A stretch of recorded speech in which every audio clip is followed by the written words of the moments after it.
దీపావళి పండుగ అంటే ఇష్టం లేని పిల్లలు ఉండరు. టపాకాయలు ఎండబెట్టుకోవడం, కాల్చుకోవడం అంటే ఇష్టం. కాల్చేటప్పుడు మనతో పాటు ఆ పక్కింటి పిల్లలు, ఈ పక్కింటి పిల్లలు వస్తూ అది కాల్చు, ఇది కాల్చు అంటూ వీళ్ళతో పాటు వాళ్ళు కూడా సంతోషపడుతూ ఆనందంగా ఎగురుతూ వాళ్ళ ఆనందం వ్యక్తం చేస్తూ ఉంటారు. స్నేహ పిల్లలకు కాకర పువ్వొత్తులు, తాళ్ళు, చిచ్చుబుడ్లు, ఉల్లిపాయలు, అగ్గిపెట్టెలు, సీమ టపాకాయలు, లక్ష్మీ బాంబులు, భూచక్రాలు, విష్ణు చక్రాలు ఇలా పిల్లలకు ఇబ్బంది లేకుండా ఎక్కువ పవర్ఫుల్ కాకుండా ఉండేవి చూసి తెస్తుంటే స్నేహ వాళ్ళ అబ్బాయి, అమ్మ అవ్వాయి సువ్వాయి రాకెట్లు కూడా తీసుకో అంటూ ఒకటే గోల పెట్టేశాడు. అవి తీసుకుంటూ ఉంటే వాళ్ళ కూతురు, అమ్మ గన్ కొనియవా, రీల్స్ కూడా కొని, అలాగే అగ్గిపెట్టెలు కూడా కొని అంటూ అడగగానే అవి కూడా కొని ఇంటికి వచ్చేసారు.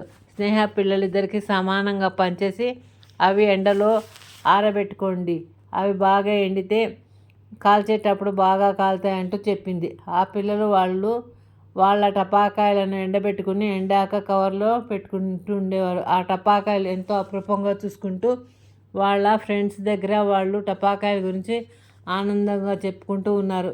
ఇదంతా స్నేహ గమనిస్తూ వాళ్ళ సంతోషం చూస్తూ తను ఆనందిస్తూ ఉంది.